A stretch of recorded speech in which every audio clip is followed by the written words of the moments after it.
All right, good evening, everybody. Thank you for joining us here on our Monday, November 4th Board of Education work session. I would ask everybody to please rise for the Pledge of Allegiance. I pledge allegiance to the flag of the United States of America and to the republic for which it stands, one nation, under God, indivisible, with liberty and justice for all.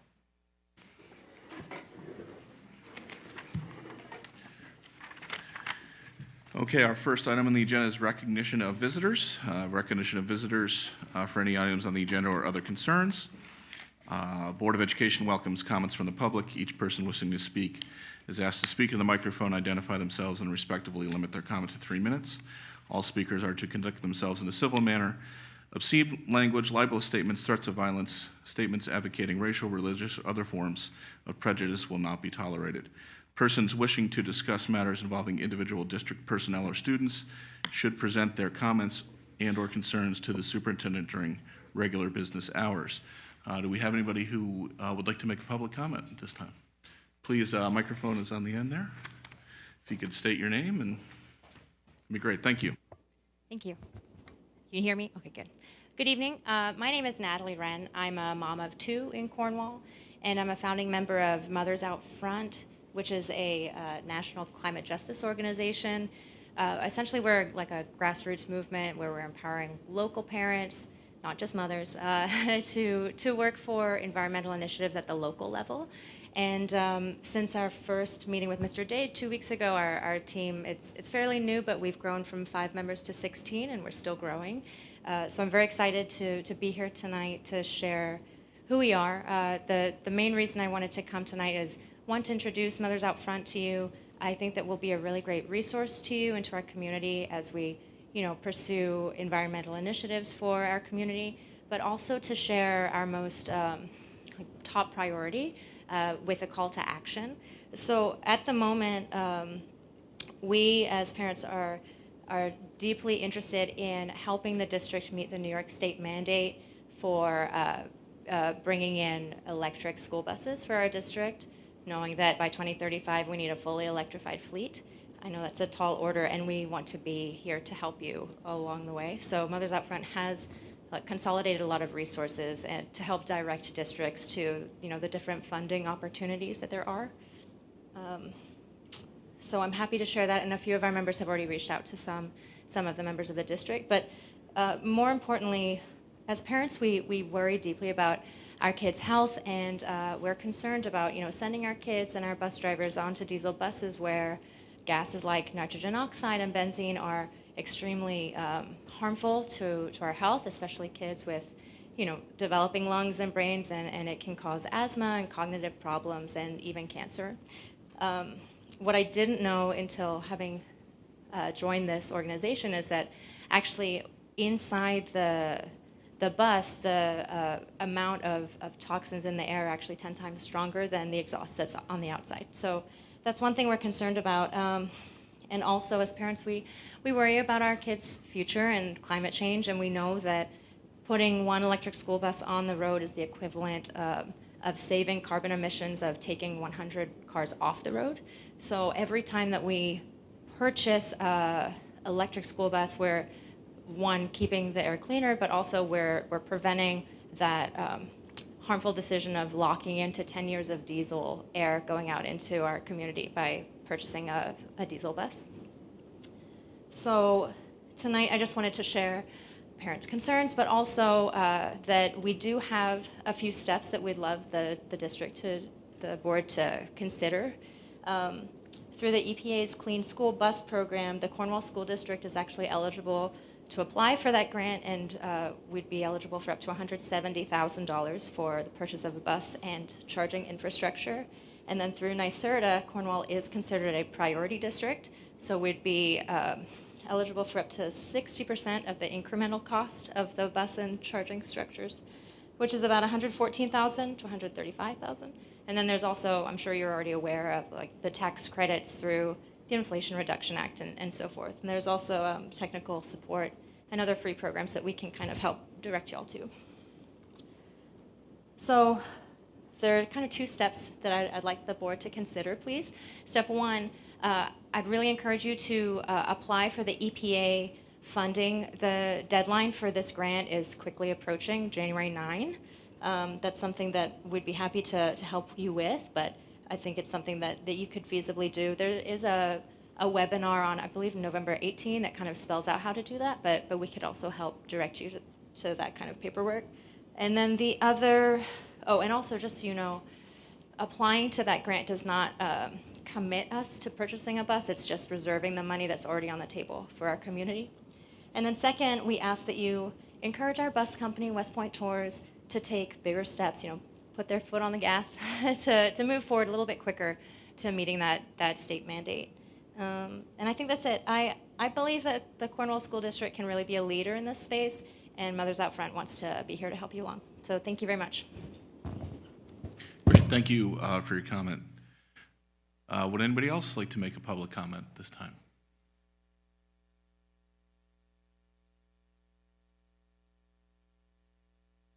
Okay, thank you very much. The next item on our agenda is a presentation from our construction manager, the Palumbo Group, on updates on our current ongoing capital project. I see Lou Rodriguez and Bill Devine in the audience, so if you guys please take it away.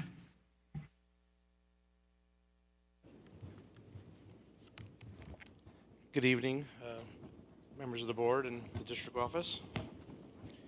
Tonight we're going to do a full project update on all three phases. I assume everybody has the handout.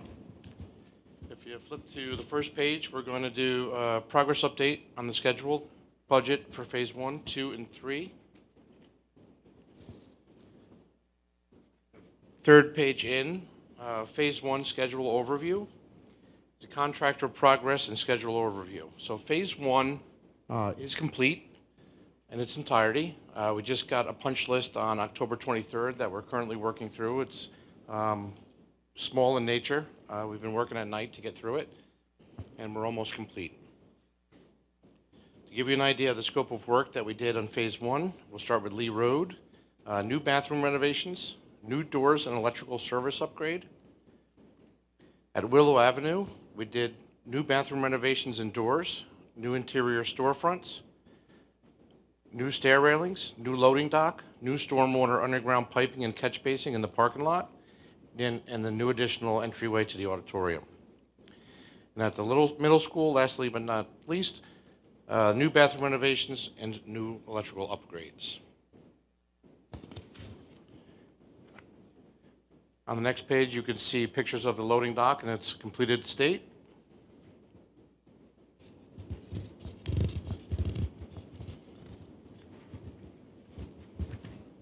Turning the page, the new storefronts at the stairwells.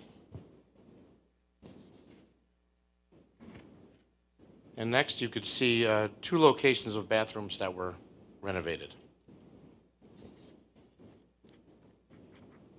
And on the next page, a third. At Lee Road is a picture of the work trucks that were installing the new light poles for the electrical upgrade.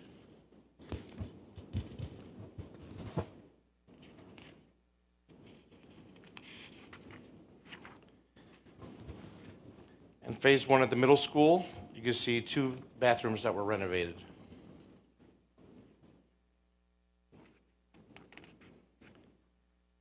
Going to phase 2 was the high school athletic field, the middle school, and Lee Road projects. And we'll start off with the athletic field. The high school and field project has received the majority of materials needed for the project.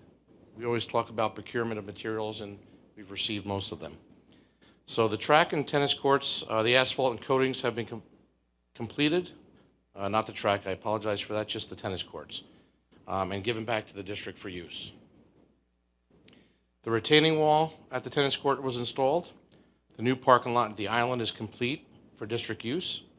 New underground utilities have been extended to the football field. The new asphalt and sidewalk with stairs complete at existing parking lot near the new tennis courts. And upcoming, we're going to see the new bleachers arriving this coming Monday on 11/11. and at the same time, they're going to start install. So this coming Monday, we'll see some action happen out there. The project is on time and within budget, and expected completion in the spring of 2025.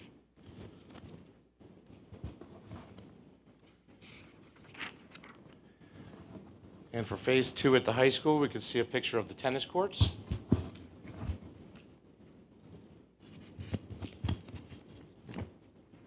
On the next page, we can see the new stairs and railings that were installed at the tennis courts.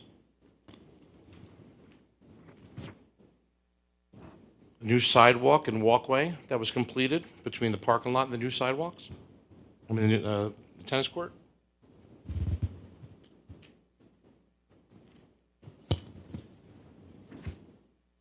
Installing the new footings for the field lights. A very exciting day for that. This is the football field lights. And then on the next page, you can see the new footings being installed for the grandstands, which are completed as of today.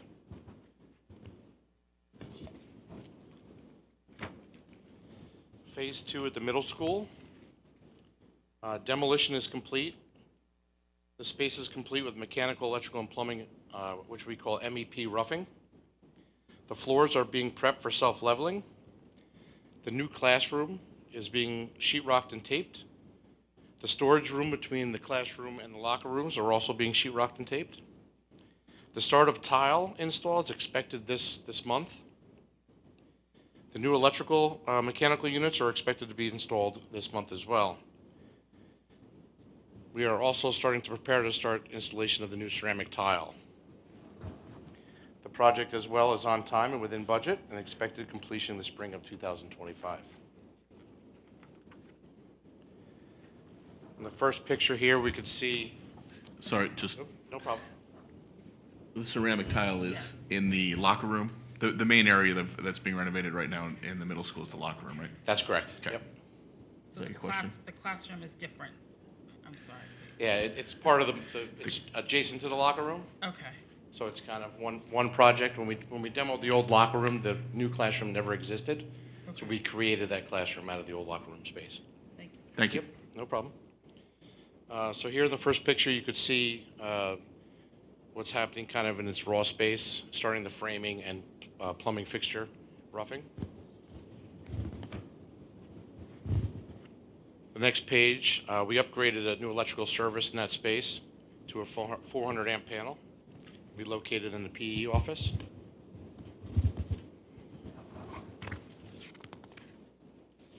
Sorry guys, I wish I had more hands. Okay. Same space. You could see sheetrock and insulation being installed, and this is actually the storage room we were just talking about between the new classroom and the locker room.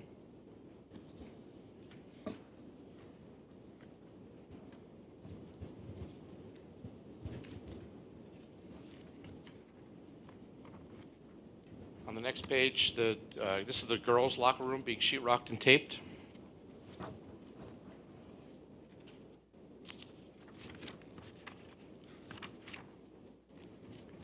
And that's the last of the pictures for the middle school. At Lee Road, we installed new ceilings, new lighting, and controls in the classrooms. The project was completed on time, the summer of 2024, and within budget.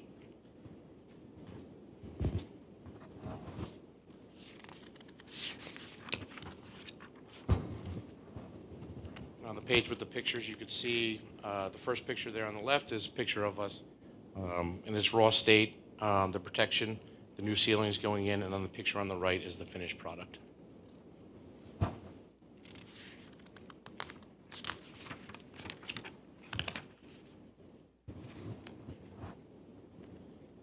So phase 3, which is our newest phase and last phase of this bond, the progress that we're in schedule overview. So the project consists of new window replacements and 2 renovated bathrooms at COH, new storefront at the middle school, new pavement, and 2 renovated bathrooms at Lee Road.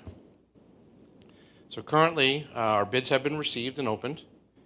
The window contractor has been fully vetted and awarded the project, and the contractor is currently submitting insurances and front-end documentation. The mechanical, plumbing, and electrical contractors have also been fully vetted and will be recommended to the district for approval to enter into contract. The general contractor is currently being vetted and will have a recommendation by the end of the week, this week.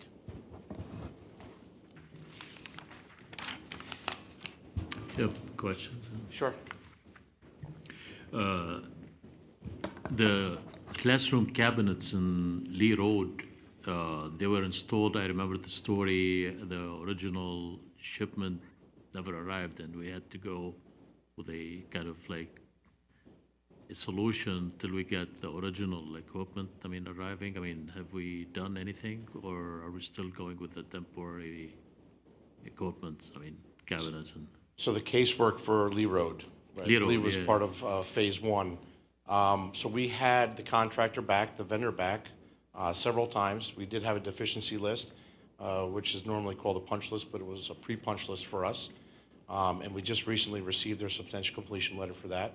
So I believe that what's installed now is your permanent solution. So the temporary cabinets were removed and the final product was installed in place? Well, yeah, so what was priced and bought is what's installed in Lee Road. Okay, I don't believe there's any temporary cabinets left in there. okay, If I could just, okay. if I could just interject. Sure. Bass, there was a whole set of new cabinetry. There was one piece that was not correct, that they delivered. We used those until they brought the correct piece in, and then they took those incorrect ones away. So everything's installed as it should be. Okay, according to the design. Correct. Because I did a tour, I believe Richard was with me at least a year ago, and I saw the temporary Right. things installed, and they, they didn't look good at all. So I think they they were did all out and the They final all- product. They've been all replaced with the proper Okay. I think they size. did it over winter break or spring break last year. So it's been fixed for, It has been a while, yeah. Yeah. Yeah. Yeah, it's when we been- went on the spring visit, I believe they were completed or. yeah, they were fixed last year. Okay, Yeah. thank you, thanks. Are there any other questions in regard to progress? Sure, go ahead. Is I'm looking at the locker rooms, the girls' locker room and the boys' locker room. Are the boys' locker room and the girls' locker room comparable square footage and space and size? That's a good question. I believe they are, yes. I think that was asked by the architect once. It's tough to get a good photo when you're under construction. They do look different. I have a question. Back to phase 2 at the high school athletic field. The tennis courts, I don't want to beat a dead horse, but we thought they were going to be done sooner than they were, if I recall, because we thought the students would get on those courts within the beginning of the year, and I don't think they did. They managed, clearly, because we haven't heard much. The track, though, I'm concerned, because you corrected yourself, but it's not finished.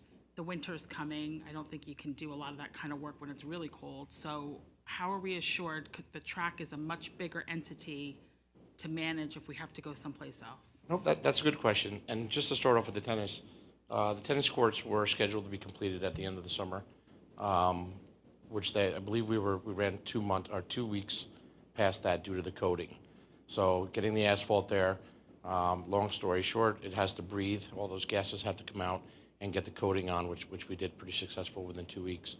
The track itself, we are on schedule. The track is not scheduled to be turned over until June of '25. Yep. So everything's arriving as it should. So our students were on the tennis courts this year? Yes, they're on the tennis courts right now. Great. Yep. I had a question, and I know I brought this up at our meeting, at our facilities meeting, about the loading dock. So my question is, I know that there's nothing we can do at this point. This is the loading dock at Willow, the height. But is there a solution to help them unload the lunches and to unload the food daily, because they're now lifting? So is there something we can do to help them with that? I could speak to that. Okay. So, kind of as we discussed at the Facilities Committee, it's something we're looking at. There are a variety of different solutions. The thing to keep in mind is, in order for that loading dock to have had the lip, as I'll call it, so that the the van that we use to bring the food over doesn't need to lift, it could roll. Yet, there's a certain requirement on slope that we have to maintain with SCD. If we brought that up, the slope and the length of the ramp would go all the way back almost to where the shed is. So it just wasn't possible, okay? So, to your point, we have to find alternative solutions, yes. And then my other question was, I know that the teacher bathrooms or the staff bathrooms at the middle school, the bids came in too high, but those were in one of the phases. Are we re-putting it into another bond? How are we handling that? Because those do need to be done Yep. as well. Okay. So the intent is, right now, the Facilities Committee is working on the next bond. Just basically, what are the needs? Those that were not done are front and center with regards to the needs for the next project. I have a question about the timing for the high school athletic facility. So it seems you broke down some of the individual elements, all on target for June of '25. So just so I understand, the whole package, the whole facility, ready for use handed over to the district without any restrictions by June 25. That's the current target. So June is substantial completion. At that point, that means that all the product has been installed. There is a product for punch list that comes after that, where the architect and the district both review what's been installed and put together a list of deficiencies or things that might not be correct 100%, and then we allow the contractors to make those corrections. So we're anticipating in the month of June turning that track over to you, but our substantial completion date, I believe, is June 4th of 2025. Transparently, I am thinking best case scenario, high school graduation. That seems like it's, okay, that's fine. Certainty is also acceptable.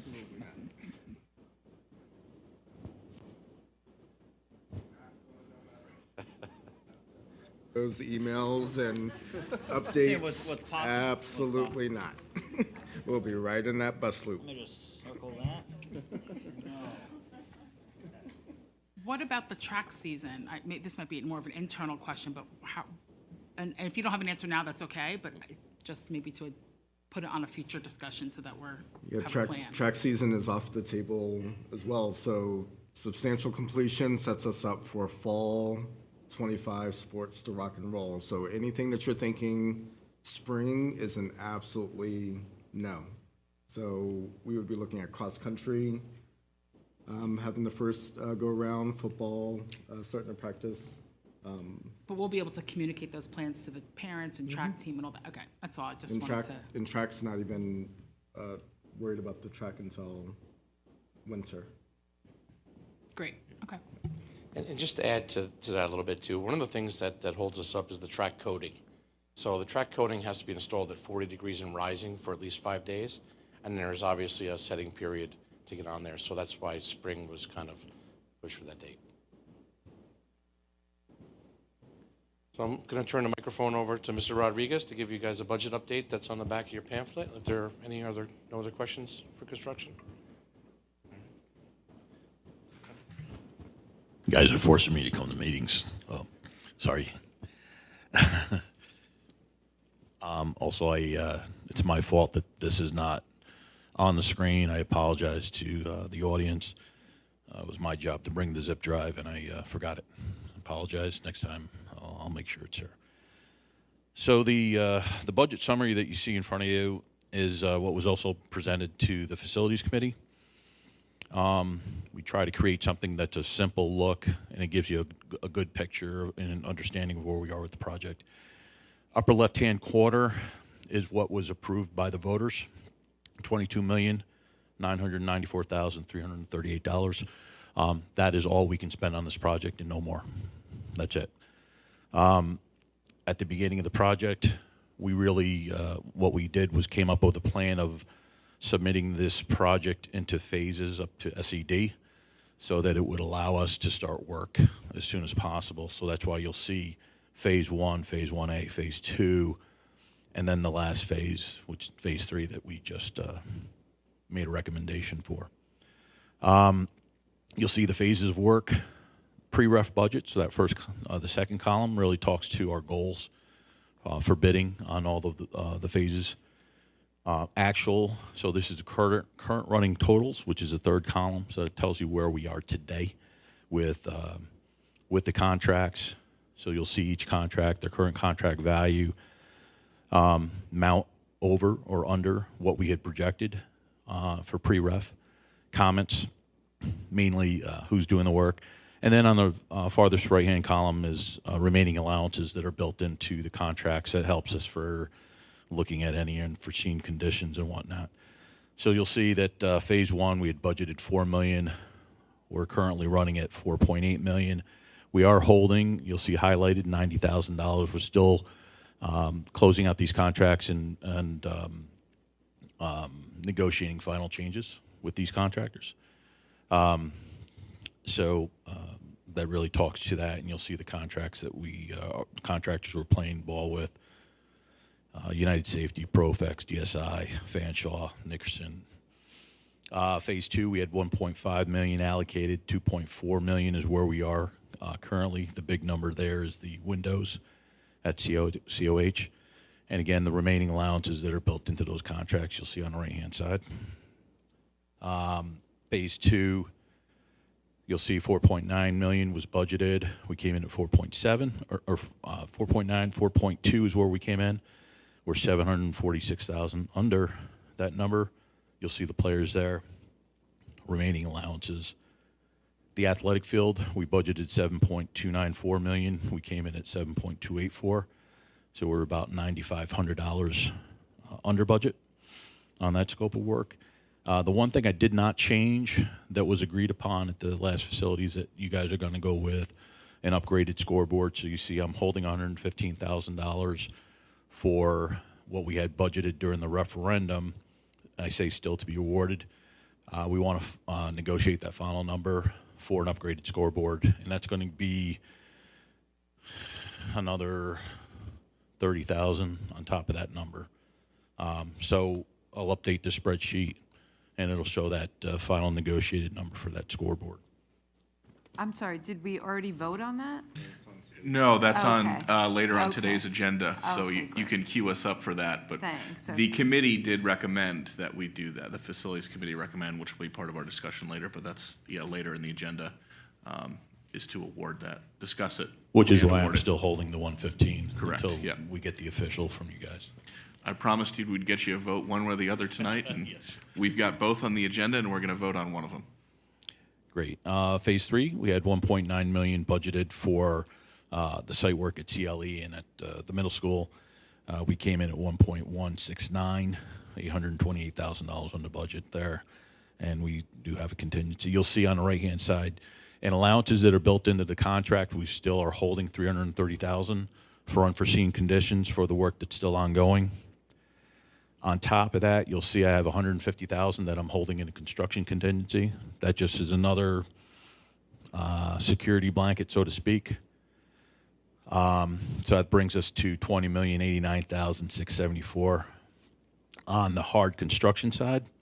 So the hard construction side, we're running $291,000 over.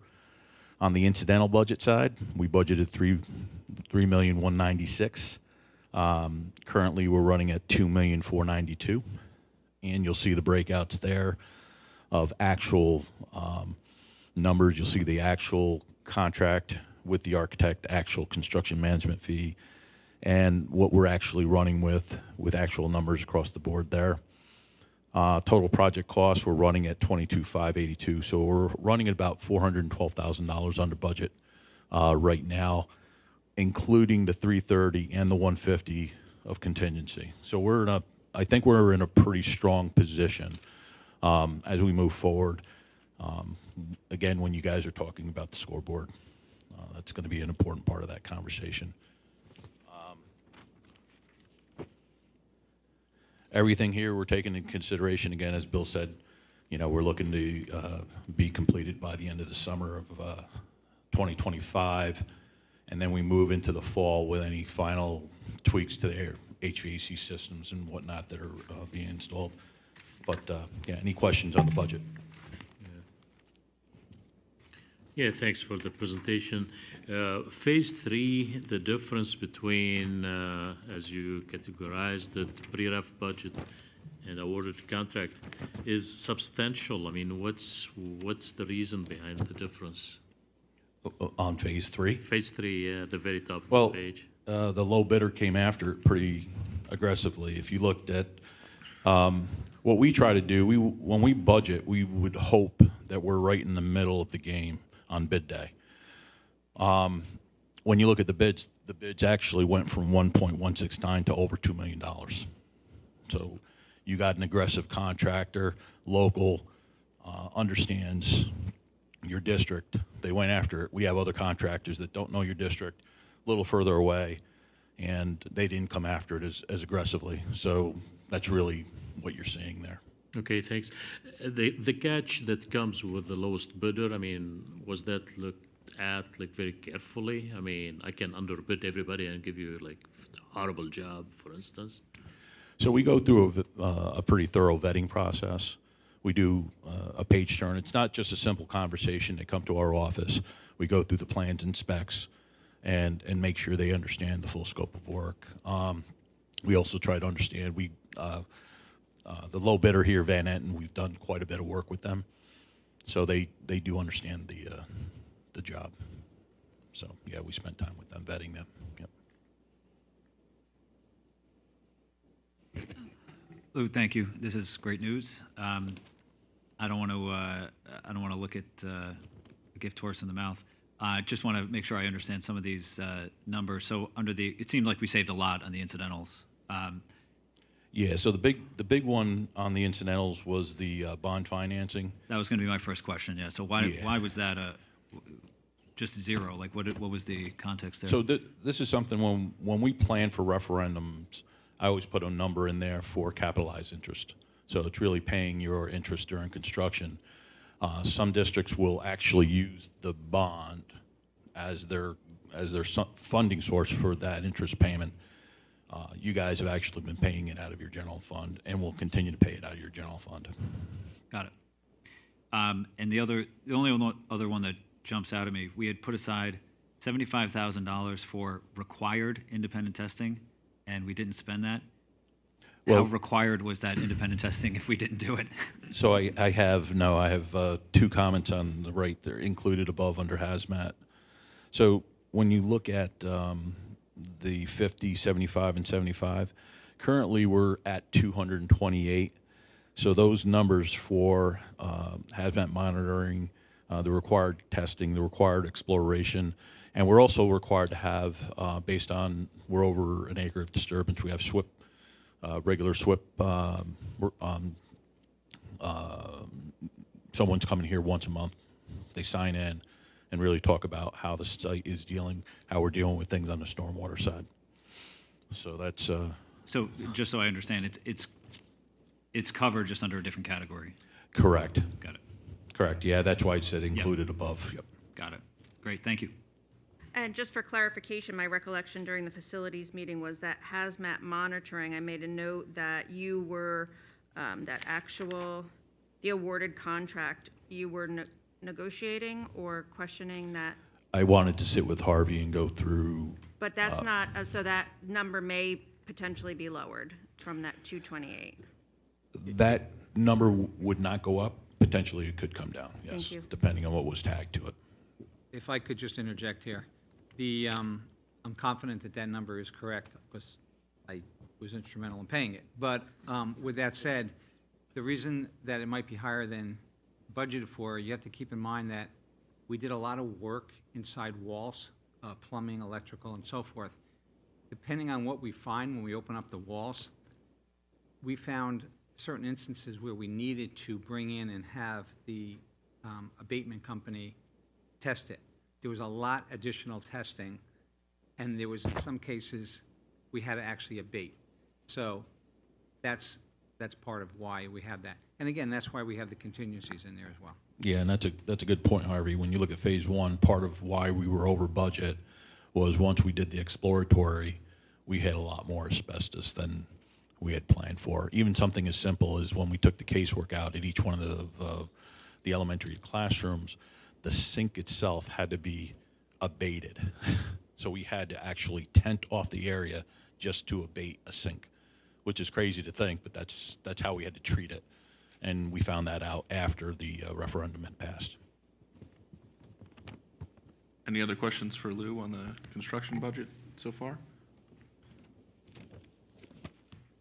Great, well, thank you. Is this format okay? This is If I keep this great, perfect. just running for the next meetings, we can do that, and I'll make sure I bring my zip drive next time, too. Yeah, no, this is great, and I think it's really important to highlight for a community that we're at a point now where we have awarded all of our bids and, or are about to award all the bids, but we've received all the bids, and we'll award the remaining bids at the next board meeting for those remaining contractors at COH. But, you know, once we have those votes in 2 weeks, that we will, you know, officially be under budget. And, you know, we started out a little rocky last summer with on time, but we've recovered, and now we're on time with all the work that we're doing now. And, you know, to deliver a project of this magnitude, you know, mostly on time and under budget is really great. And we feel, yeah, thank you. We feel, you know, pretty good about where we are. Yeah. You know, it's like you said, it's a strong statement to be where we're at right now. And hopefully we won't, you know, hit some of these contingencies, and there'll be, you know, a couple $100,000 left over at the end, which we have some work still approved with SED, and we could do some additional That's correct. smaller projects. Not that a couple $100,000 is small, but it looks like there may be some leftover money to tackle some of those projects as well, which is great. Thank you. Thank you. All right, moving on to the next item on our agenda, which is committee reports. I didn't print my committee list like I should have, so we'll go by memory. A for audit, I don't think you have any updates. Nothing to report. Yeah. Facilities, I'm the chair there. Since I have the microphone, I think we just kind of covered what that was. Really, we went over this presentation just a little more in depth at our facilities meeting last week. We're going to meet next month and start to really try and put together the projects. We've identified the needs, and we're trying to get District Harvey is working with the Palumbo Group, Harvey and Walter, to get some numbers together. And at our next meeting, we'll start putting together what we'll do for capital project number 2, now that we have the $5 million saved in that capital account, and we can turn that into approximately $20 million by passing a referendum with the community. Communications Committee, Brendan. Yeah, so we had our first meeting a few weeks ago now. We talked about a lot of initiatives for the coming year, but the one that is solidified now, I think we all agreed that it's very important to update the community, as you were saying, just about where we are in the capital project. And as we've done, as we did last year, we will have a community forum to do just that. The date on the calendar is Tuesday, November 19th, which is 2 weeks from tomorrow. So we'll start to get that out. Space pending. I know district space will probably shoot for the middle school, frankly, because I know this building will be likely occupied. And that's for an update on the capital project? Yes, where we stand now and giving the full breadth of where were we, Sure. a lot of before and afters, so Great. people can get a full sense of where that was. And we'll also have some coverage in the Cornwall Local coming up about just that. So getting that positive news out about where we are with the capital project. And then, again, we discussed other initiatives for later in the year, but nothing solidified yet, so more to come. Thank you. Visitation, Richard, I know you've got a little update for us. Yeah, thank you. So I mentioned this at the last meeting during committee reports, that the visitation committee did observe the new drop rotation schedule that was implemented at the high school. We were there during the community lunch, which has been a hot topic recently since school started. So I'm just going to go into a very general report on the observations that we saw, how we saw it, some of the positives. And I'm going to start by saying I think a lot of the students that we talked to and saw, I I think a lot of them did like the new sense of flexibility that they have, with the different options they have on how they spend their lunch. They can sit with their friends. They can be part of an extracurricular club. There were some kids in the gym participating in some athletic activities, basketball, volleyball competitions. So I think that was definitely a positive, something that I hope continues. And it was great to see a lot of our teachers running those clubs and running the athletic competitions. So I want to thank everybody for that. I think, So, yeah, did you see kind of everybody manages to find a nice place to sit? so, Or like people sitting on the floor or? yeah, I mean, we were also a couple weeks in, so I think people are still learning and getting used to it. I'll get to that in a minute here, but how would I say it? I think, huh? Yeah, I mean, the students that are reporters here, student reports, they seem to think that it was getting better and that things were improving. But when we were there, definitely that's something that stood out to us. And one of our thoughts were maybe we need to add more tables, right? In the lobby, in the outside, in the hallways. So that's something we're gonna look at. And I met with Terry and Megan a couple weeks ago, and they were also meeting with the student government and student leadership teams at the high school. We also talked about the Yeah. auditorium, if you wanted Yes. to add that, using that space Yeah. as well. Yeah, I think we should kind of bring up the fact that it wasn't just one-sided, we had both sides of it, which was pretty much coming out the same. So there was a lot more that were not happy with the situation, right. if I remember right. Yeah. I mean, yeah. So, auditorium first, right? So, the auditorium was used as a quiet room. That's for students that would rather work on assignments or sit in a quiet area where they have some time to work on whatever they'd like to do.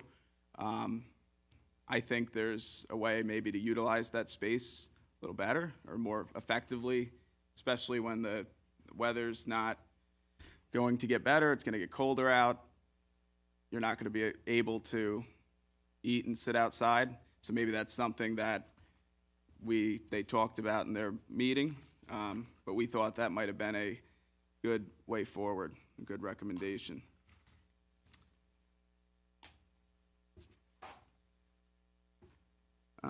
What else? So something on that with the, both sides. I think something we should do, and I think the committee agreed, is to have a follow-up visit, especially when the weather's getting a little bit cooler out, just to see, if there's any differences or a different opinion out there or different observations and, feelings we have as a committee. So I would definitely make that recommendation. I'll talk to Megan and Terry about that, setting that up. So that's pretty much it, unless anybody else has anything to add, any questions. Yeah. Just for the community and the board at large, Principal Wilhelm, Jacques Punsel, Megan Chyla, who are leading this effort each and every day, invited the PTO president, food service was there, in addition to students from all different grade levels to hear directly from them. I got to sit in on that conversation. There were buckets presented to the students of give us your feedback on seating, give us your feedback on offerings provided during community lunch, give us your feedback on, hold your breath, academics, and how that's going with the drop rotation schedule. So what we're trying to do is get information from the broadest amount of students and staff possible, rather than, if you ask 5 people, you might not get a full representation of how it's going. I can tell you that my overall takeaway from that time with the students is our seniors were very honest about, yep, we finally kind of gotten over not having a senior table. They were kind of talked about, do the math, you can't have a single senior table when you have the whole class trying to sit at that same spot. But we also had a healthy conversation of what does a new tradition look like. There wasn't always a senior table. We used to go out for lunch when the high school was at the middle school. So just tried to help them realize that the current state is not necessarily what's always been in place. So our seniors kind of started talking about meeting with the senior class advisors and coming up with new traditions. A surprising takeaway for me was there's so much offered during community lunch. So we had one student who had to be in 3 different places at once because she's that involved. So there was a student group meeting with Megan. There was a student group doing a blood drive, fight cancer fundraiser in the gym, and then something else that she was involved in. So we can get you more information from like our staff perspective. They were surveyed to see how they're feeling about community lunch, and then we plan to do the same with a broad spectrum of students. Like, tell us how you're enjoying it. What feedback do you have for improving it? But I think you'll be pleased with the data that you'll get from all of our students. To say that there won't be things that people don't like is unrealistic. So they also talked about the lunchtime. The first 20 minutes is long lines. So I just made an observation that last year when I observed lunch, the first 20 minutes is a long line, and that was with 3 lunches. So it was just really trying to help everyone wrap their heads around what do they really like about it, how can we improve it, and we'll continue to refine over the course of time. But we'd be happy to set up another observation because our kids and our staff are great. Thank you for that, Terry. I think I'll just add, just piggybacking on your point, Richard, I know visitation, I'm sure we'll visit the high school. Just, tag that in, right? Just make sure that we work on the timing to get that to see lunch again. But certainly hearing from the student reps, it sounded like a little bumpy start, and we've been continually improving, and glad to hear that you've been involved, and Ms. Wilhelm and her team have really been, meeting with the students and working to make sure that we get this to a place where everybody wants it to be. So that's good to hear. Are there any committees that I missed? I think I got everybody. Policy, yeah. Sorry. Yeah, I mean, we have the one policy that was on a first reading last week is on a second reading this week. We'll have our second policy meeting of the year over the winter. There were some policies that were taken out of the first batch, which will then be updated and included in that, but we're on track. Great, thank you. All right, committee updates done there. Let's go on to the consent agenda. Use of the consent agenda permits the Board of Education to make more effective use of its time by adopting a single motion to cover those relatively routine matters which are included. Any member of the board who wishes to discuss individually a particular piece of business on the consent agenda may so indicate, and that item will be considered and voted on separately. We've got items 2 through 7 today. Can I get a motion? So moved. And a second? And anybody like to pull any items 2 through 7? Yes, please. I am looking at personnel actions, A2, the winter coaching appointments. Okay, so we'll just pull item 2 and then we'll dig into yeah. Thank you. Any other items that anybody would like to pull on the consent agenda? 5. Number 5. Okay, so then we will, anybody else? All right, so we will take a vote then on 1, 3, 4, 6, and 7. All in favor? Aye. Aye. Any opposed? Any abstentions? Okay, motion carried. And then we will go back to item number 2 on the personnel actions. Tiffany, you had, I'm sorry, what did you want to pull out? The winter coaching appointments. Okay, and I'm assuming you just want to abstain from that? Correct. Okay. Great, so we will separate, yes, item 2 on item 2. The winter coaching appointments, we'll take a separate vote on that. So voting on all other personnel appointments except for item 2, all in favor? Aye. Aye. Any opposed? Any abstentions? Okay. And then on item 2, winter coaching appointments, all in favor? Aye. Aye. Any opposed? No opposed. Abstentions? Tiffany is an abstention. So all of those have carried. And now we move on to item 5, cafeteria workers, MOA, Bass. Actually, sorry, can I get a motion So moved. and a second? Now Bass for discussion. Thanks, Thank you. Jim. Yeah, no problem. I put that item just for, again, shed more light on this memorandum of agreement. Is it just kind of, the boilerplate thing or anything specific about it this time?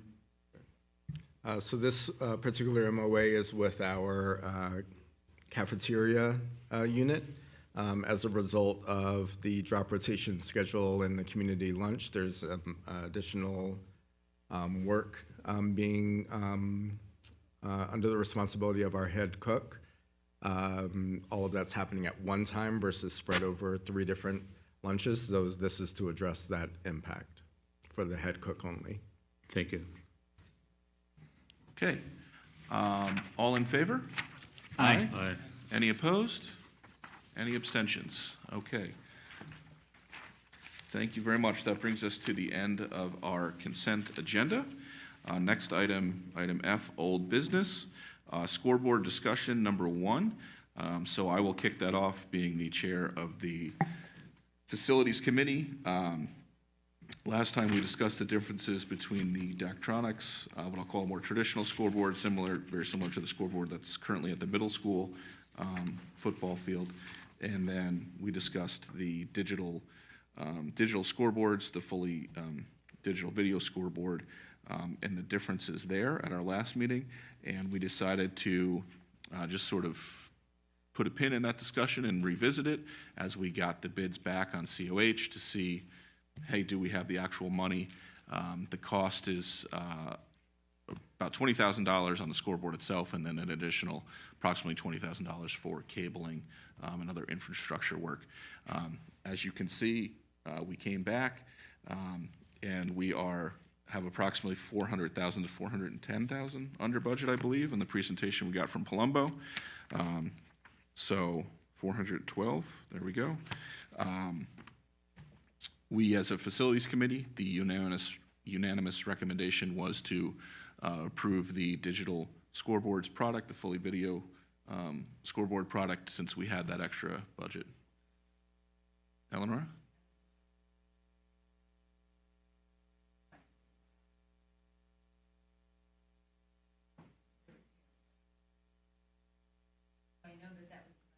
Okay. Well, I apologize that I missed that. Nearly unanimous. So that's kind of where we're at. Last time we had the discussion, we said, hey, let's wait and see if we have the money. Right now, $40,000 is, about 10% of the $400,000 that were in the budget. So if anybody has any discussion points, but I think it's a lot easier discussion now that we have the numbers in front of us. Tiffany had her hand up first. I just wanted to point out a technicality that's not actually 40,000, because if you look at the documents we were given, the athletic fields are under budget, so there is a $9,483 surplus for what it's worth. So an argument could reasonably be made that that's part of the athletic field budget under the same subheading, so it's really not actually 40,000. Sure. But then To- you to also that have to budget line, yeah. factor in the yearly costs to update the There digital, is so a- it's kind of a wash. So it's, because from what I understand, it's about 10,000 a year. I think it was 6 or 7, but yeah, there is an annual cost Right. for the software, yes. That Bass? wouldn't come out of the- I'm That sorry. wouldn't come out of the capital project, no, yeah. Bass? Yeah, I'm in favor of going fully digital for mainly one reason. I mean, this is like when I heard like the pros and cons and everything, like comparing apples to apples. I thought like the video fully digital display is the better option because it can be used for more than playing a football game per se. You know, like graduation, sponsorships. I mean, it allows you to do more. And rather than this to come to us as a board as an afterthought or another upgrade a few years down the road, while we're at it, let's do it. Thank you, Bass, appreciate that.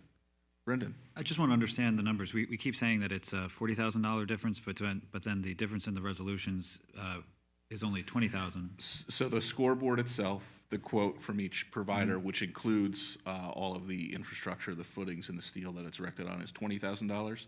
There's an additional $20,000 approximately, I think it was like 21 maybe, for cabling. So it needed like full fiber optic cabling from the scoreboard up to the press box, as well as a couple $1,000s in some engineering work. And that'll just be taken out of the rest of the 400 some odd Yes. thousand? Yeah, okay. May I make one further point, please? Please. Off of what Dr. Chakra was saying. There are other opportunities, as were explained to us in Facilities Committee, is there's also an educational component. Students will be working on videos. Students will be working on loading the videos onto the scoreboard. So it will be incorporated into classroom work as well. Yes, that's certainly an opportunity, thank you. We can get a video of Brendan up there saying, go, come vote on the budget vote in May. Of everybody, you looked around the table and you thought of me? Thanks. As the head of the Communications Committee. Can I point out that that would be illegal? You're not allowed to use district resources to encourage people to Don't look vote at for me, the it was budget. his idea. I'm just pointing out before we even get there. I didn't say vote yes, I said vote. I was Vote. thinking, Can't do that either. while you were spinning that very cynical suggestion, I was thinking that various drama clubs could use it to hawk donations during football games. So I think that's a great idea. But Christian's going to tell me later why that's illegal too. Yeah. Great. So I think we covered a lot of the issues in our last meeting when we had the abbreviated discussion that we cut off about the differences between the two scoreboards. That the real piece that was eluding us was the dollars and cents, and we have that now. So, any other questions or comments on this? Christian? Just a clarification. So in last meeting, we had put off the COH bathrooms to a future project as a high priority, correct? So 2 COH bathrooms are being done on the first floor, and then the other COH bathrooms will be remaining for. And those have been taken out, which is, they were in the original plan, correct? I'll let Harvey speak to that. I'm looking for clarification because that was Yeah, in the discussion before. It's not a yes or no answer. I'll let Harvey Sure. speak to it a little bit better than I can. So the way that the bids were sent out was there was a base bid, which in this case included the 2 bathrooms on the first floor for COH. It also included the 2 bathrooms in this building over near the gym. And the other bathrooms that Eleonora alluded to earlier, and the ones that you're talking about that are on the on the 3rd floor, and there's one on the 2nd, those were put in as alternates. And the reason for that is we knew that if we did not break that out, these bids prices would have come in far exceeding what we could afford. If we could have afforded them, we would have just awarded the alternate as well. But it was a good thing we did break them out because we would not have been able to afford them. So what was the estimate for the costs, or what is the placeholder for these bathrooms or these different parts of that as alternates? Are you saying, what did the bids come in for the alternates? So just to be clarified, because the numbers, is that, so we are doing 2 bathrooms in COH. We are not doing 2 bathrooms at Lee Road. We are not doing third-floor bathrooms at COH. No, we're And doing, then faculty bathrooms, which is what I believe you were saying when the ones that Eleanor alluded to. okay, we are doing 2 bathrooms at COH. We are doing 2 bathrooms here. So that is happening. And what is the cost of what is not being done, roughly? I mean, don't have that with me, okay. but I believe, don't quote me, but I think it was, all the other bathrooms that we did not do was a good $1 million.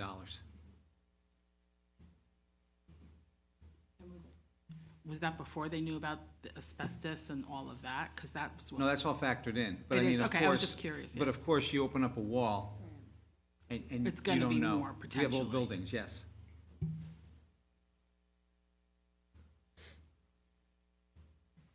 Okay? Is that it for you, Christian?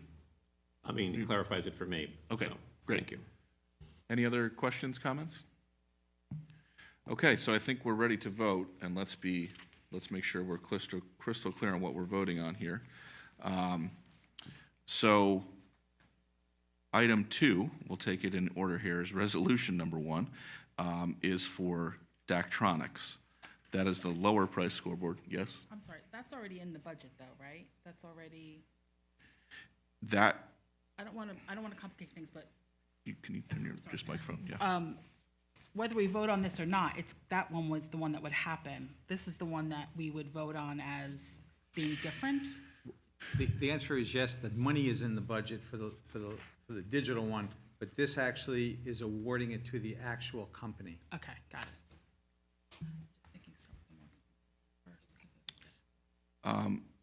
We can take it that way, Christine. Let's do number 2. I think we have the votes. I think people want to do resolution number 2, item number 3 in old business. We'll vote on that first, which is $135,969 to enter in a contract with Digital Scoreboard. So that's for the fully digital scoreboard. So all in favor of the fully digital scoreboard? Aye. Aye. I've got 1, 2, 3, 4, 5, 6. All opposed? 1, 2, 3. Any abstentions? No, because we have 9. Just for the avoidance of doubt, since it's on the agenda here, let's go back to resolution number 1. I'm going to read your mind and say, I'll make a motion to remove it from the agenda. That's even better than voting no on it. Thank you. We have a motion to remove it from the agenda. A second. All in favor? Aye. Thank you, Christian. That was a better way to handle it. Great. So the next item then, we move on to new business. We have 2 items of new business. Item number 1 is polling place discussion. We had a request from the from the communication committee that came through to our agenda meeting to discuss potentially adding a second polling place for the springtime budget and school board member election. Brendan, you're the chairman of that committee. Do you want to do that, or do you want to? Well, I would, yeah, I'll give a very brief overview. It just came up organically through our conversation. It wasn't on our committee agenda. And then we agreed, though, that it probably wasn't strictly a communication committee topic, that if we were going to talk about it more, it actually should be kicked up to the board. So that's what we're doing now. I know Christian was to my memory, was the originator of the suggestion. So I don't know, Christian, if you'd like to add anything to that. Sorry. If Richard wants to add anything. Can we brief the community at large on why we would or we shouldn't? That's what I'm trying to get Yeah, to, yeah. yeah. But I mean, I also give it to Jim, really. I don't want to, I don't know if you have anything to present about it. If not, I would defer to Richard, who initially had the idea. Yeah, I didn't know where it came from because I wasn't in that committee meeting, so that's why I kicked it to you, because you're the chairperson of the committee. But if Richard, if you want to discuss it, please take it away. Yeah. So it came up when we were talking about, I think, capital project, future budget votes, how to reach more people. And this is something that's been in the back of my mind for, a while since I've gotten involved, because I do live in New Windsor. I live on Jackson Avenue, so that would be considered the other side of the district. And I can speak for myself, for people I know in the area, you, sort of, that I think the one polling place we have right now, it's not convenient for everyone to get to. Because people have busy lives, they work all day, they have kids, they have a lot of things going on, and it's not convenient for someone that lives in the reserve or lives where I live to go to CCMS to vote. And I think I know it's not intentional, so it's unintentional. I think it unintentionally just discourages voter participation just because people don't come out. I mean, school board voter turnout is really low. And I believe New Windsor has more registered voters in the Cornwall School District than Cornwall and Hudson. So I just think that's something to keep in mind, and I'm totally in favor of this. I think it would be a great step forward. Okay, does anybody else have any, Tiffany? Just a quick comment. Our CCMS is those same people that you're talking about, and I certainly support and encourage voter turnout. I think historically, school board turnout is just not going to be the same as it is in an election for other government officials. And even if you look at that, if you have I'm going to say supervisor race, totally hypothetical, you're not going to get the same turnout in a non-presidential election year as you get in a presidential election year. So we got to compare apples to apples when we say that the voter turnout is low, which I agree it is. I wish everybody would get out and vote. But this is the same place the people who've chosen to live there send their children to middle school. So they go there for their children's middle school when they're in 5th through 8th grade. They go there for their plays. They go for the athletic events. So it's not an uncommon, unfamiliar place to go. And if we really looked at it, how inconvenient is it? How many miles away is it from the reserve to CCMS? 4, I'm guesstimating. I don't know. It's not right. you're asking somebody to go to New York City to vote or go to Dutchess County to vote. This is just my 2 cents. I also am going to couple that argument with looking at the additional cost to the district that the superintendent provided to the board. There's a significant cost associated. I mean, it took us 4 months to decide on a scoreboard over $40,000, but yet we're willing to. I haven't heard anybody else bring it up or talk about the additional cost that would go into adding an additional location for voting. All for voter turnout. But I disagree with adding an additional location. Can I just comment, I'm sorry, it's not just people who have children in the schools who are voting. So you're absolutely correct. The people who, they have their children are going to CCMS. So if your kids go there, you can certainly drive there and vote, but it's not just those people we want to come out to vote. So you have an older population that maybe is living way out there. Our district goes way out, and they may not be able to get to town to get to the middle school. So I'm not saying one way or the other. We just have to take into account that it is not just the parents and the families of the students who are here, who are we're trying to get out to vote. I have to just say, this is more than just the reserve, okay? And it's more than 4 miles is not 4 minutes to get across town. So I know, but if the argument is it's a short distance, it's not always a short amount of time. I'm not arguing we should do it. It has to make financial sense. There has to be an ROI. There has to be a benefit, but I don't think we can just dismiss it because it's within a certain mile radius. The costs that were presented, probably not worth it. That would be my, based on that fact, but not based on distance or convenience. If I may, just for the community who's watching this, we've referenced the cost a couple times. We asked the administration to provide this in advance of this discussion, and the total cost for a second facility at each election is a little over $5,000, $5,155. And that includes election inspectors, voting machine technicians, food and beverage, table chairs, voting machine rentals, facility rental cost, depending on where it is blank, but that, could obviously add to that as well.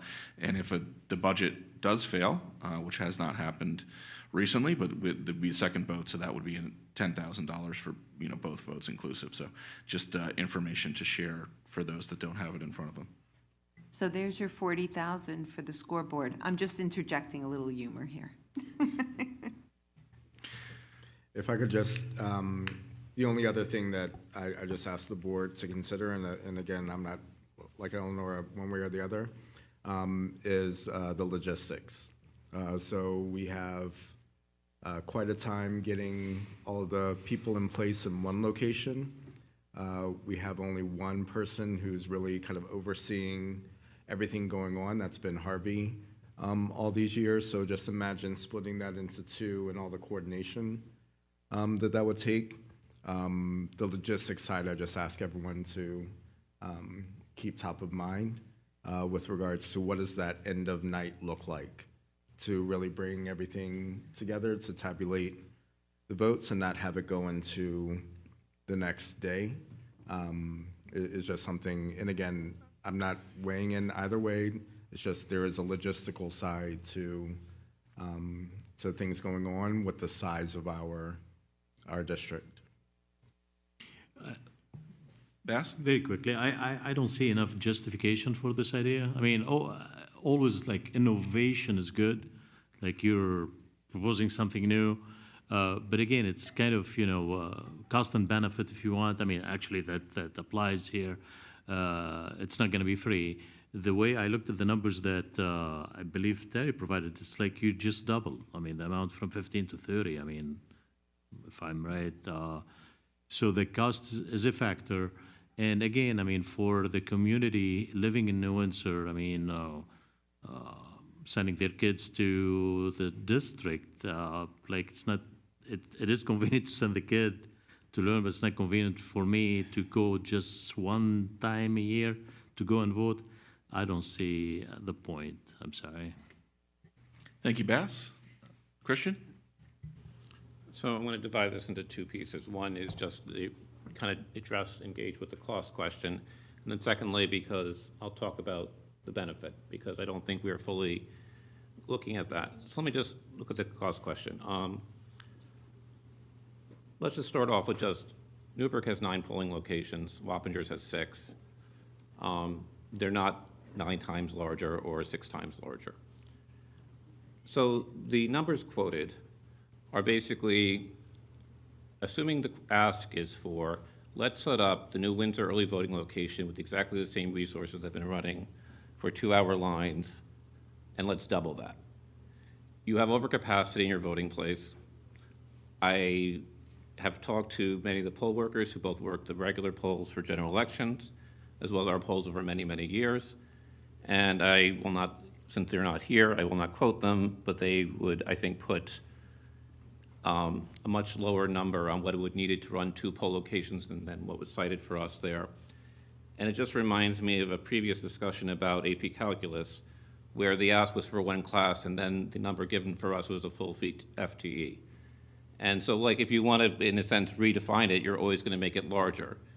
And it just reminds me of the internet meme where someone budgets $4,000 for candles and then wonders why they can make their budget.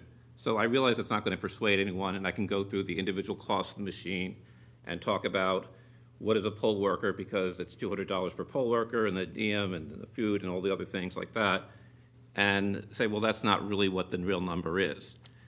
And also, if we're going to include, let's say, the revote, which has only happened once in the last 20 years, and that we've been budgeting $5,000 in that contingency, what have we done with that $5,000 that we've set aside for the possibility of all that happening? If you want to look at an expected value, the annual expected value on that is about $200-300, given the probability of the event.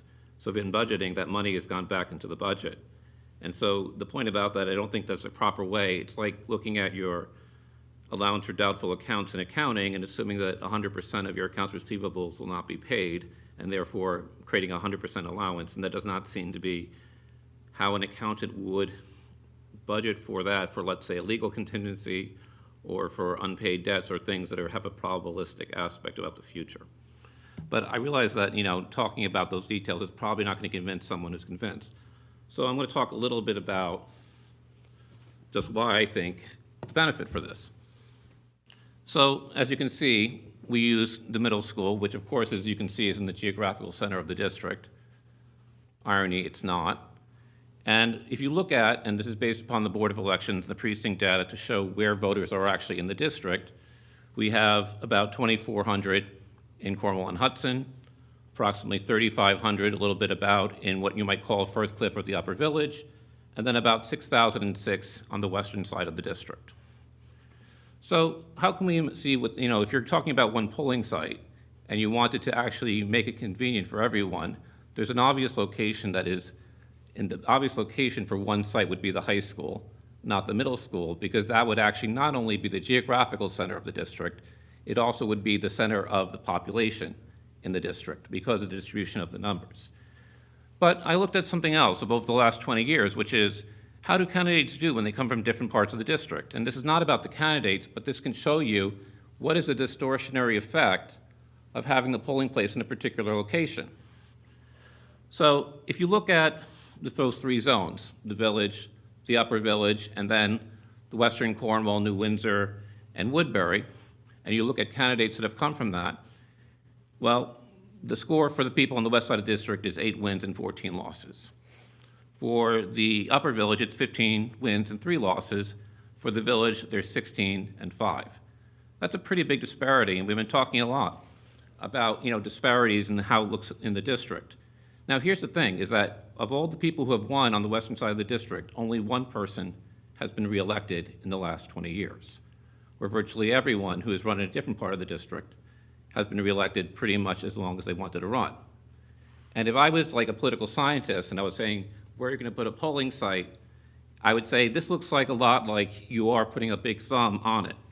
But it's not about whether the candidates win or lose, it's about the attention that's given to different parts of the district. So for example, 3 years ago, there was a discussion of a Cornwall Middle School extra bus to the reserve. And it was put onto the budget discussion, and it wasn't brought up or voted upon or really even in serious consideration. Because when you have, let's say, and look, this is not about saying people are consciously deciding that, but everyone has blind spots. And when you have blind spots, because you don't have to respond to certain voices, it's a lot easier to have bigger blind spots for certain people. So that middle school bus, because people coming from this middle school who then have their children out in the reserve ask for an extra bus, did not get passed. Another thing is that we'll vote on and probably consider again the water exemption since we'll be asked again. The 6,000, which is half the voters in the district, generally do not get their water from the village water source. And that's another distortionary aspect that's pretty big. You could walk down the hall and look at the elementary school map and look at the catchment areas. And you can see one that's set up to have a community school and two that are basically a checkerboard of different areas of the rest of the district. That's a distortionary. And we just talked about why is the experience different in different elementary schools? Well, if you looked at the per pupil expenditures and go to the U.S. Department of Education, what you'd find is in some years, COH has more on a per pupil basis than the other elementary schools.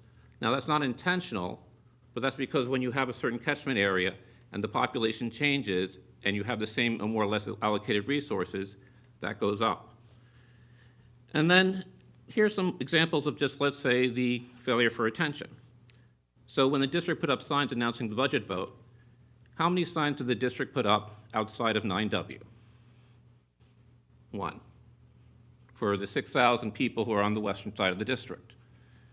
They put about 10, and maybe I'm not getting the right number, but that just kind of shows the blind spot that you're having when you put the signs announcing the budget vote in one area. And if you can look at candidates where they run, there was a whole section of the district that not one candidate put really any signs at all. And that shows an absence of attention. John Edelman in June talked about, when I first ran, I went up to Skyline Drive, and I didn't even realize it was part of the district. I mean, I know it was, and I remember when I ran 2 years ago, I was the only candidate that had a sign out there because I do know that's part of the district. And the other 5 candidates didn't have one sign. If you did, Christine, thank you. Then you know what? I thank you, and I apologize for the mistake. But I think the point was still the same. So here's another example. When you don't have a polling place in a particular place, in 2020, we had easy voting because people could mail in their votes. Turnout went up just under 100% in Cornwall, which show you there's a lot of people that would vote. And you can read the political science literature, or you could read on school district elections alone, Vladimir Kogan from Ohio State, or Michael Hartney from Stanford University, who study all the different things that affect and put, let's say, a balance on the vote, and you would find that more or less they would be consistent with the idea of that. But here's the last way to look at it. So we do have a good example of what is a proper number of polling sites, and Ms. Galliano mentioned, let's say, in presidential elections and off-year elections. In a presidential election in Cornwall, which is not the whole district, we get about a little over 6,000 votes over the last 20 years. In an off-year election, we get about 4,000. How many polling sites for that number of voters? 5. Now, the average, over the same period, the average voters in a school district election is about 1,760 or so. So that's 3 to 1 in terms of the number of voters, but 5 to 1 in terms of the number of polling sites. So that would indicate that if we're going on the same population, the same number of voters, the same poll workers, it would suggest that the proper number of polling sites is somewhere between 2 and 3. And I think it's worth doing because democracy matters, especially because it makes people respond to voices in different areas. And I use several different examples about why we should listen to certain voices. Now, if you're like me and a business teacher, and every year you teach about demographics, and you use Cornwall and Hudson in Cornwall, and you see this data every single year when your students research it, and I could tell you about the women's apparel versus men's apparel spending in Cornwall if you're interested. But then you also know that there's a lot of differences between the residents. It's not like everyone is, let's say, a replication in the district, which means there are parts of our district that are quite different in terms of every demographic category, in terms of idiographic categories, than the type of districts where you see people tend to win and where most of the voters come from.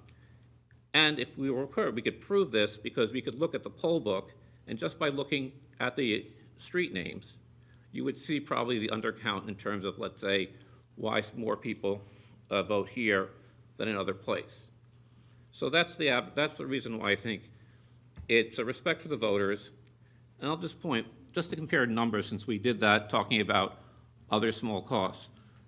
The per diem for an administrator that 8 people voted on recently is over $1,000 a day. So it doesn't take too many of those per diems to get to $10,000, which would be a really high number for the cost of adding 1 polling place.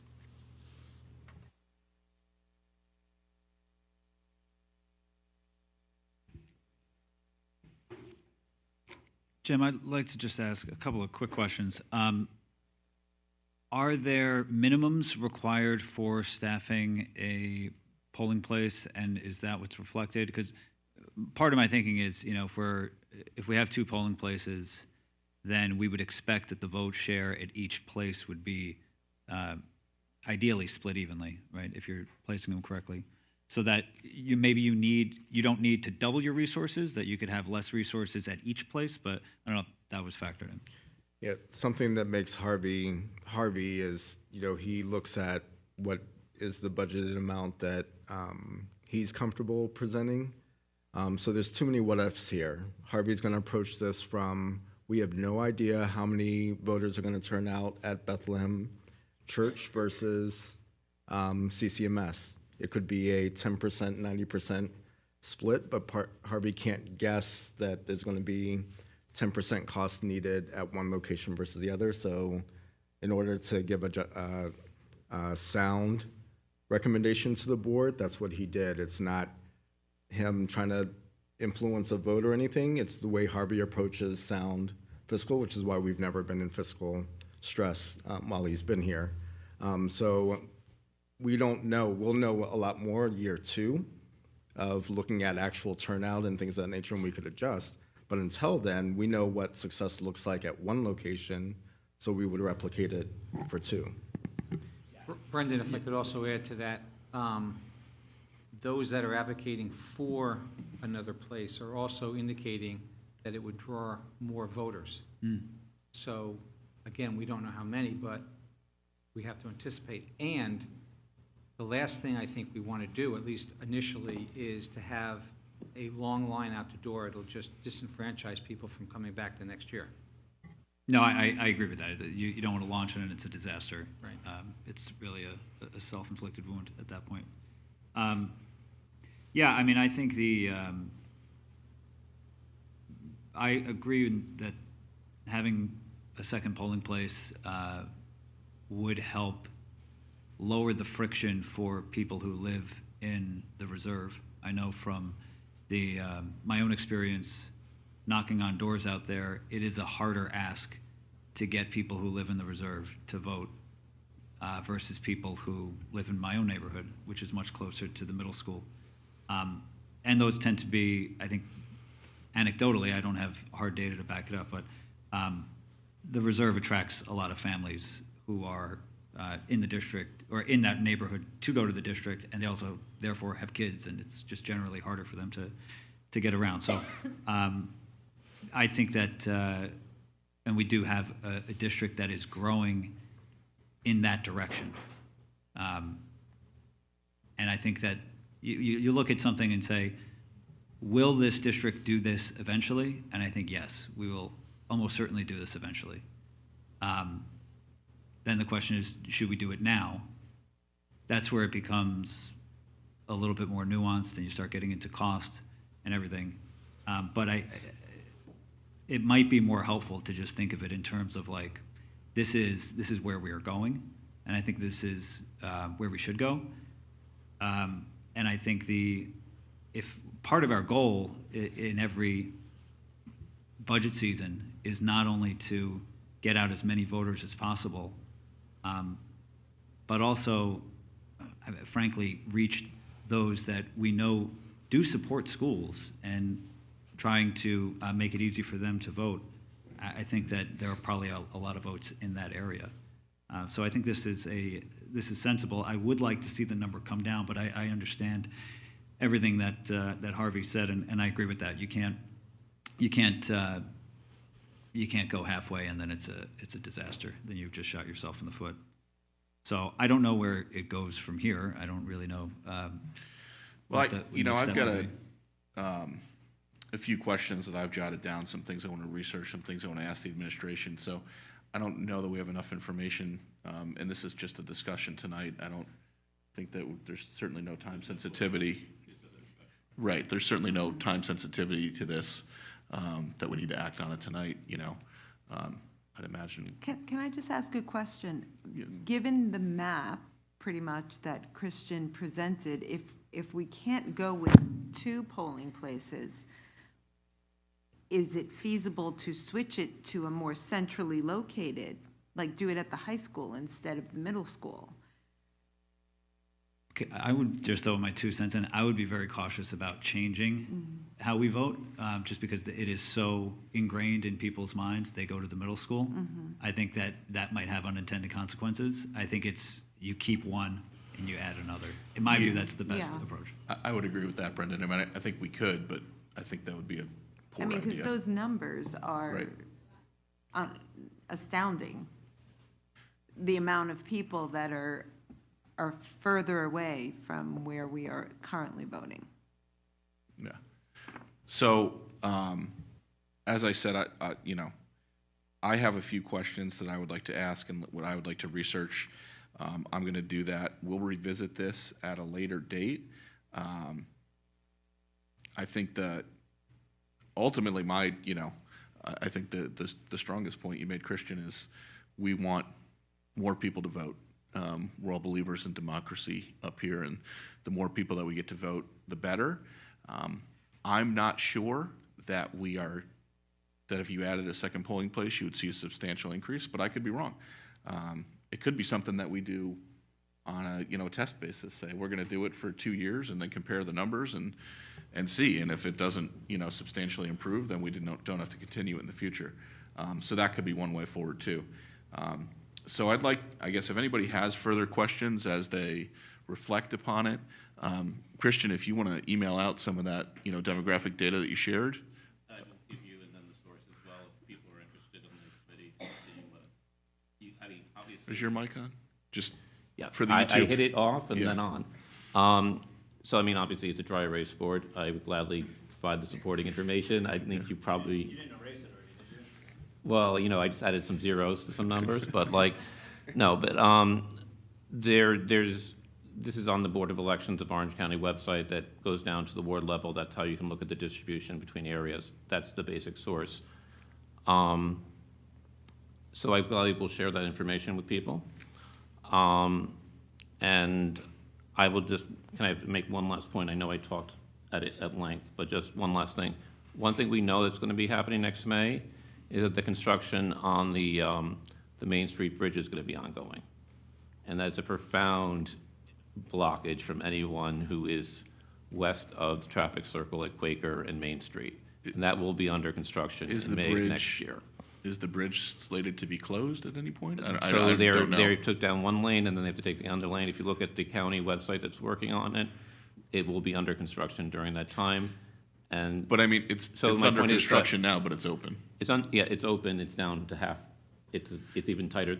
I'm just pointing that as one additional consideration of why this might be a good year to experiment with another site. Okay, May I make an anecdotal comment? please. Forgive me, I can't help but have to make this anecdotal comment. I think as someone who lives on that side of the district, right, there is this sort of Cornwall and non-Cornwall thing that happens. And I think some of what you presented, Christian, the bus, for example, right? I think when people or folks on a certain side of town can start to think oh, I'm being picked on, I think it's a reminder, and I'm not saying that that's the case, but I think it's a reminder to all of us on the board especially that when we make decisions that impact a certain side or a certain part of town, that we're really explaining the why. Because I remember that particular thing, and it wasn't because it was the reserve. There were other reasons behind it. And I'm not suggesting that's why you were making the point, but I do think that there are folks that sometimes will jump to conclusions because we're not in Cornwall proper. And in order to keep a community that is, collaborative and a culture that is inclusive, I think it just is a nice reminder to all of us to be able to explain the why when we're making decisions that might not be the outcome people would like if they're outside of Cornwall proper. So thank you for letting me say that. Thank you. Great, so we'll revisit this at a future meeting. Christian's going to email out some information. I'm going to research a couple questions I have, and I'll share if I think they're pertinent after I look them up. If anybody has further questions, if you could email Christine or myself, or just email all of us, just to kind of, Jim, if you have as any we think- questions, maybe we can combine that into one email chain so that if I have data that answers your questions, I can put it right, there just to, for- we want to have this discussion in public at a public meeting, but certainly as we introduce a topic and we start to think about it, happens a lot to me. I'm on the way home or the next day and I go, oh man, I should have thought of this, and that's why we, when we're introducing new items besides, kind of the typical consent agenda stuff, we typically introduce it at one meeting and then move on to voting at a later meeting to leave that opportunity for the board members to think about it, consider, for the administration to weigh in with any pertinent information, and, community who is watching this, we may get future public comments in favor or opposed. So that's why we take our time on all these types of things. So next item on our agenda is also in the new business, discussion on board guiding principles and operational agreements. So we emailed out a document, and this is sort of picking up a discussion that we had at our board retreat in August, and the facilitator was a former superintendent and is now a consultant who leads retreats and does search and other things. But one thing he said was really valuable in his tenure as a superintendent was having the board agree to some sort of rules of the road and just formalize some norms. And we all, or most of us all, I would say, agreed that that was a good idea. We sort of started that discussion and worked on them. And Christine put together most of this document. We collaborated a little bit, but I'll give her credit for the heavy lifting here. And just wanted to have a discussion on this. I think the reason that I think this could be an important tool for our board is it's important to have discussions like the one we just had, thoughtful, reasoned discussions about issues, and not waste our time spinning our wheels talking about operational, procedural issues. It just doesn't help move our board forward if we're arguing about board operational stuff. It makes us look disjointed to the public, and I don't think it's helpful. I don't think it accomplishes any of the goals that we're trying to accomplish as a board. So if we can just have a document that answers some normal questions and get some rules of the road down, I think that can help us have thoughtful discussions like the one we just had, rather than fighting over stuff that's stupid and not important. So I'll open the floor. The document was emailed out to the board last week. It's attached to board docs, and we've got printouts here. So if anybody would like to comment just in general about this or about any specific language or points on here. Again, this is you can put your hand down, Tiffany. I'm going to come to you first. I'll add, I think this is a discussion piece, and ideally, I'd like to come to an agreement on a document and take a vote on this document at a later meeting. Can I frame where it came from, though, just Please. I just want I to. lied. I'm not going to go to you I'm sorry, first. Tiffany. I just want to clarify that this is not like the beliefs of Christine per se. This was taken from our meeting and then from additional stuff from the State Board of Ed guidelines, et cetera. So this is really intended ultimately to be a document that we all have, some ownership over, et cetera. So I just want to clarify that. I don't want you to assume I think this is, the way alone. Thank you. Tiffany. I think it's a great idea. I think it's effective tool for us as a board. I do disagree with some of the individual language, but generally accepting of the document as a whole. I proposed to the board a time limit on board members individually on how long that we can speak, generally in fairness to the public. I mean, we limit the public to 3 minutes, but yet we can, wax philosophical for 15 minutes. And I just don't think it's fair, and I don't think it's reasonable. And that's really what it boils down to, looking at this document. It says being respectful of each other's time by being brief and to the point in our comments, and adhering to reasonable time constraints, and avoiding the repetition of comments already made by other board members. Generally, I like the concept of it, but I think my interpretation of reasonable may differ from others, and I also think my interpretation of brief may differ from others. I think that if each of us in our closing comments, for example, spoke for 10 minutes, that adds an hour. I'm no mathematician, but that adds an hour and a half to our total time of our meeting. My understanding of our volunteer positions here as board members, which is very important, and the work we do, I value personally. I wouldn't do it, and I wouldn't run for it if I didn't. But I also have a job tomorrow morning, and I have a family, and I think everybody at this table, well, not everybody, most people are in the same position. And I just think that it's unfair to make it routine to speak for in excess of 5 minutes every single time that we have a meeting. I don't think it's fair to the taxpayer, our constituency, who is limited in how long they can speak. But yet we can, decide that this is our time to shine, and decide that it's our time to educate the public, even if it's on something that's not relevant to the agenda. Thank you for that. Other comments? Yes. Eleonora. So at the retreat, we also discussed active listening and being respectful and mindful. And I'm not disagreeing with anything that's being said right now, but I implore all of you to go back and look at last board meeting and just check your behavior when someone was speaking. because I went back and looked, and I believe that one of the bullets here says, model the behaviors the board expects of students, staff, and community members. My students would never have behaved the way some behaviors were represented when someone was speaking. And we did active listening, we were respectful and kind, and I just think everyone here needs to remind themselves that we are working together as a board, and so perhaps refrain from body language and just certain actions that happened that I was very embarrassed about last time. Thank you for that. I have a comment. Bass? Yeah, I read Tiffany's email, and she reiterated what she wrote in her email right now, so everybody can see her point. I'm just going to say that very valid point, and Christine, I mean, here, 1, 2, 3, 4, 5, 6, 7 bullets you have, I agree with all of them.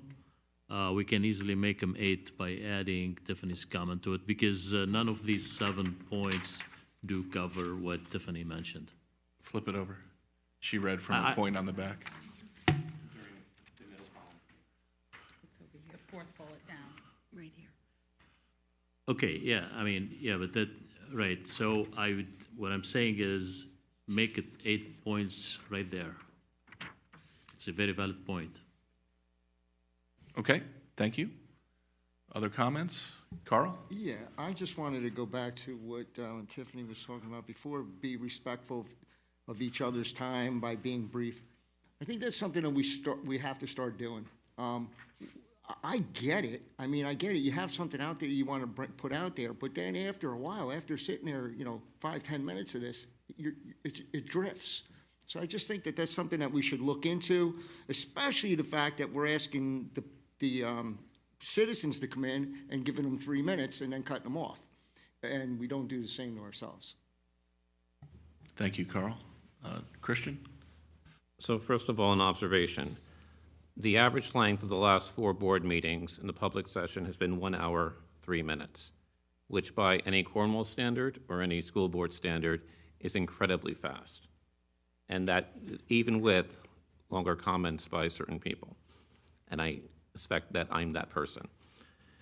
I also think people don't understand about public comments and the legal standing and board comments about what the meeting is and how it's conceived under open meetings law.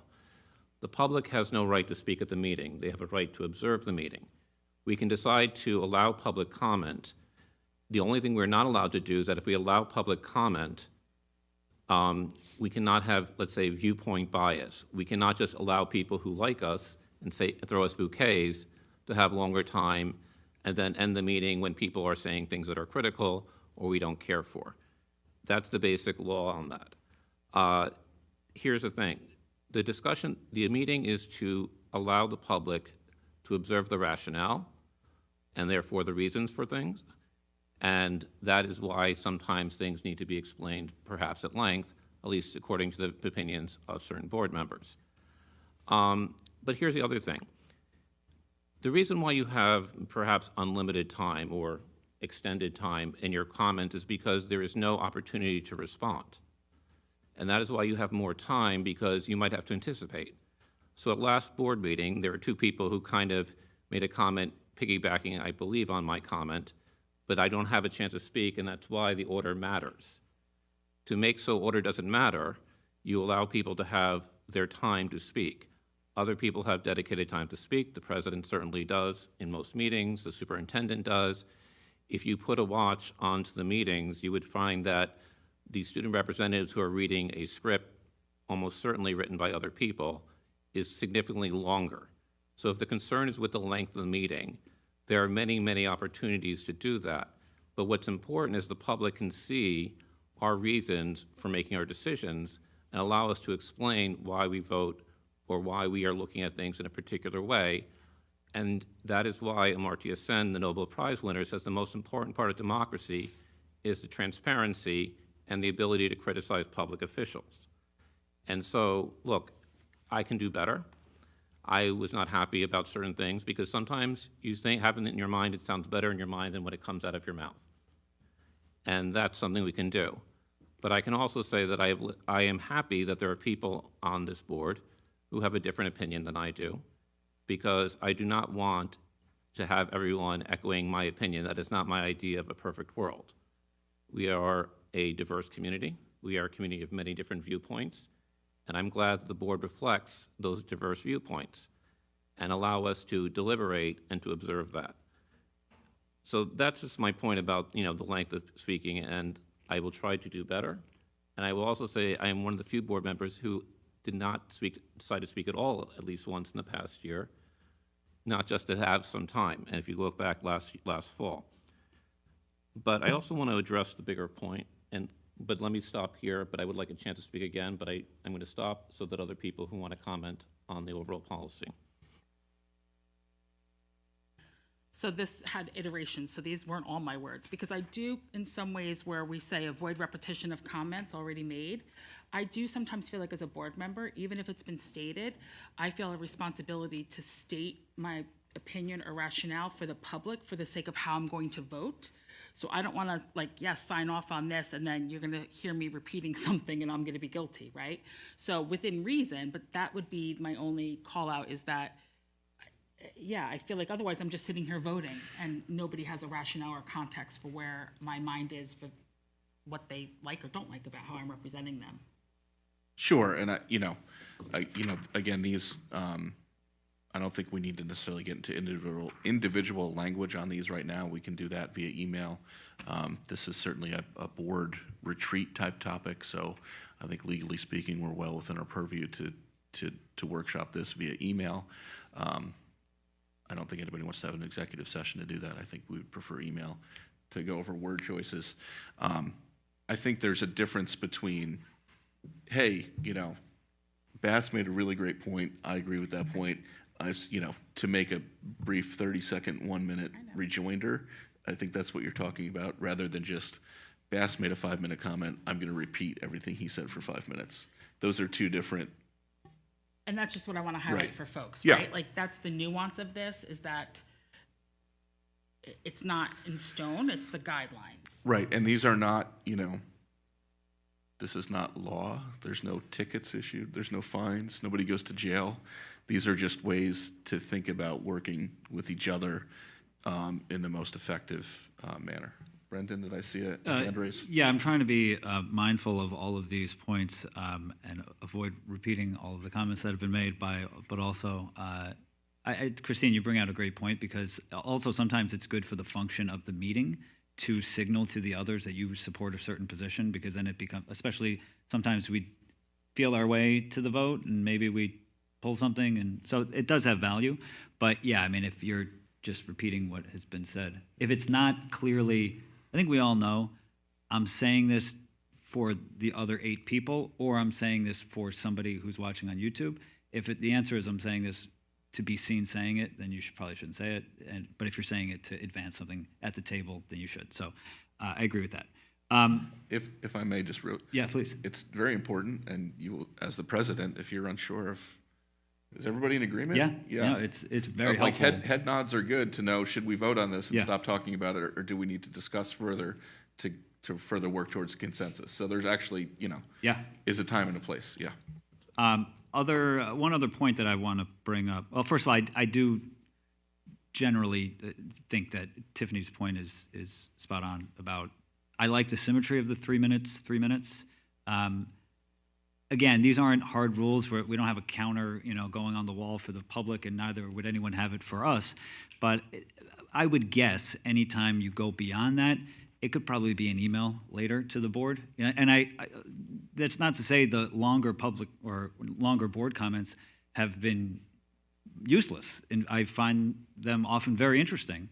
And it's a lot to chew on, but maybe it could be something that is emailed to the board later. It's not, I don't think that we would be cutting that kind of communication off. We would just be redirecting it to a different venue. One other point that I want to bring up that's on here I haven't heard anyone mention, which is important to me, I think, and to the functioning of the board, is the avoiding springing any surprises on other members or the administration. We've had some instances this year where items have been proposed at the meeting, sometimes with little discussion beforehand, perhaps with discussion with only certain members of the board and not other members of the board. And if we're having a good, honest conversation here, which I think we are, when you do that, it puts your colleagues, us, in a very awkward and bad position. And it feels like we're being leveraged in public to do something that we are not prepared to do. I don't think it's, when I vote, I will, by principle, vote no on introducing topics at the board table, even if it's something I know I support, because it's just not the way to do business. And you're aside from the fact that we don't have the information, we haven't really thought about it, we haven't formulated a considered public position on it. I can wax poetic about what's going through my mind in the moment, but I'd like to think about my position and say, is that really how I feel about this? And that's what preparation gives you. And I just feel like we have to avoid that stuff out of just respect for each other. I don't think anybody wants to put each other in an awkward position, or every time I think of something like this, there's an Irish phrase that my mother uses. She calls it a short corner. I don't expect it to mean anything to anybody else, but we're putting each other in a short corner, and there are better ways to do it. So I would just hope that point wasn't missed in this list. Thank you, Brendan. Other comments? Bass? Since you brought it up, I mean, I did see both kind of 2 pages that appeared in the email. Yeah. So when I said, like, I agree with those 7 points that Christine wrote, I do agree with the back as well. I mean, I saw everything. Great. All I was trying to say is that Tiffany's comment is so important that it has to be a bullet point on the front. That's all I'm saying. Thank you. Other discussion? Christian? So I have other points, but I will withhold them because I think the best way to do this is to have, in a sense, a discussion in a retreat, because this is about board organization. If we are going to vote on something, then I will make my comments, but I don't know what we are planning ahead at the end of this discussion. Yeah, there's no vote on this tonight. This is for discussions, similar to our last discussion. So I will withhold my comments for that other forum. Yeah, I mean, I think the best way forward with this is to just make comments via email, because retreat can be, handled via email in terms of, hey, this bullet point, I'd like to tweak this a little bit, or I'd like to remove this bullet point entirely, or I'd like to add this bullet point. I think that's probably best had via email, and we can try and reach a little consensus there. The other option is we have another retreat where we do have an executive session at some point and discuss it. But let's try and have that discussion and conversation via email first. And I'll take that as a follow-up. I'll send out an email to everybody asking for comments, questions, concerns. And obviously, I'm open to, pick up the phone and give me a call if you have something else that you want to discuss on it as well. So I think that wraps that up here, unless anybody else has anything to add that they haven't already. Could we create it as a Google Doc where folks could just go in and make comments on it? So this way it can sort of be a little bit of a back and forth on, you don't like that? Your body language is telling me no. I'm just trying to see a way. My concern is, does that get too messy if there's 8 comments in one thing? Maybe, but yeah. if everyone's going to you, then I don't know what someone else is saying. No, I'm saying we do it on a group email. Everybody sees it. Oh, okay. Yeah, we just start an email chain. Also, I have no idea how to carry this formatting over to Google Docs, so, yeah. Well, it's in PowerPoint. Yeah. When we review, I review designs, so something comes to me, and whatever the file name is, I put -bass at the end. Yeah. So, and send it, so nobody would touch it, the -bass, Yeah, yeah. right? Tiffany, and then you put everything together. Yeah, we can figure that. If somebody has wholesale comments, that'd be a good way if they could mark up a copy. We could send out a working copy. I Yeah, don't want to complicate it. yeah. Great. So we will pick this up at a future meeting as well. So the next item is public comment. Do we have any takers for round two? Mr. Hines, come on down. You're the next contestant on The Price is Right. Hello, hello. John Hines. You all mentioned this last week, but my favorite part of the meeting, we don't get to hear comments from all of you tonight. This is the public's reminder to come see Harry Potter and the Cursed Child at CCHS this weekend. Super exciting production, and I'm going back to the high school now. Thank you for that very important piece of information. With that, next item is adjournment. Can I have a motion? So moved. Second. Second. All in favor? Aye. Any opposed? Any abstained? Thank you very much. We will see you in a couple weeks.